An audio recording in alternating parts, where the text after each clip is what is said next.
The discussion has been going on for some time. E-readers or physical books? Along the same lines, now there's another debate. What has changed in poetry?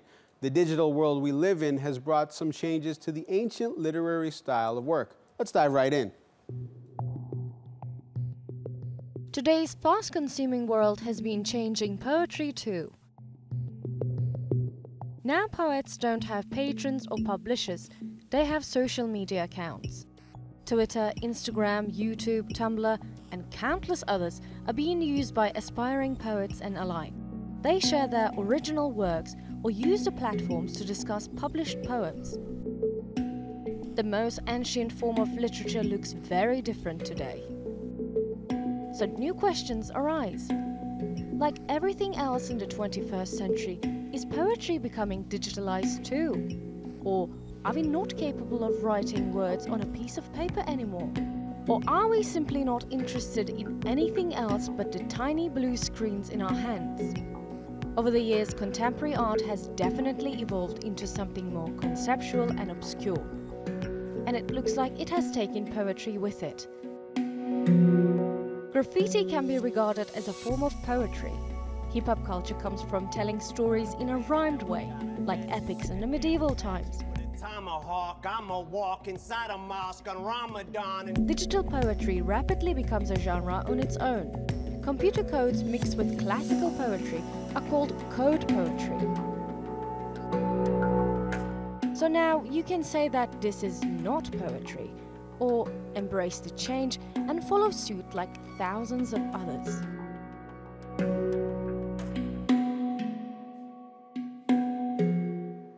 To talk more about digital poetry, I'm joined by poet Chrissy Williams in London. Chrissy, how is the digital age affecting poetry writing?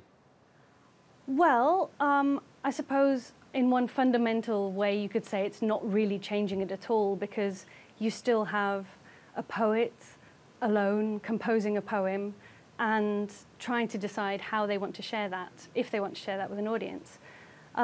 What's changing now is that digital platforms have meant it's easier than ever before to not just share your work, but also to publish your own work. And we see a lot of poets starting to write specifically just for those digital platforms. For example, Instagram poetry, Insta poetry has been hugely on the rise in the last few years. And poets who write just for Instagram have to face the unique constraints that that form has, as other poets face other challenges. So if you're writing just for the page, you have to think about how many words fit on the page, how long the lines can be. With Instagram, what happens is you have to think about how much you can fit in the single square, how many words realistically you can expect to fit in that square and for people to read easily. You also have an additional visual element.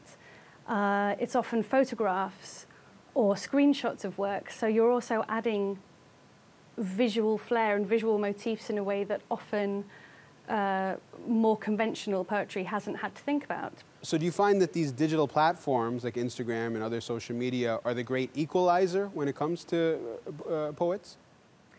They are absolutely a great equalizer. It means that anyone can just set up a social media account and publish their own work.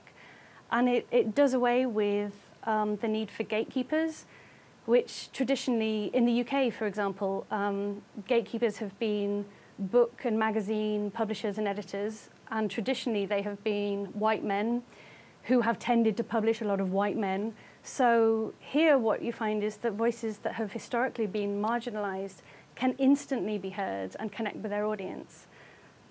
Maybe the flip side to that, though, is you lose the role of a curator, someone whose job, whose profession it is to be reading lots of poems, to be keeping up with what people are writing in the whole of contemporary poetry, or as much as they can read, and being able to identify trends, but also identify cliches, point us in the way of work that is pushing the boundaries and creating something new. So it is really a great leap forwards, but it comes with some caveats as well. So Chrissy, you just described to us the profile of the gatekeepers. Is the profile, the reader profile of the people consuming or even creating digital poetry different? Like, how would you describe a digital poet? What do they look like?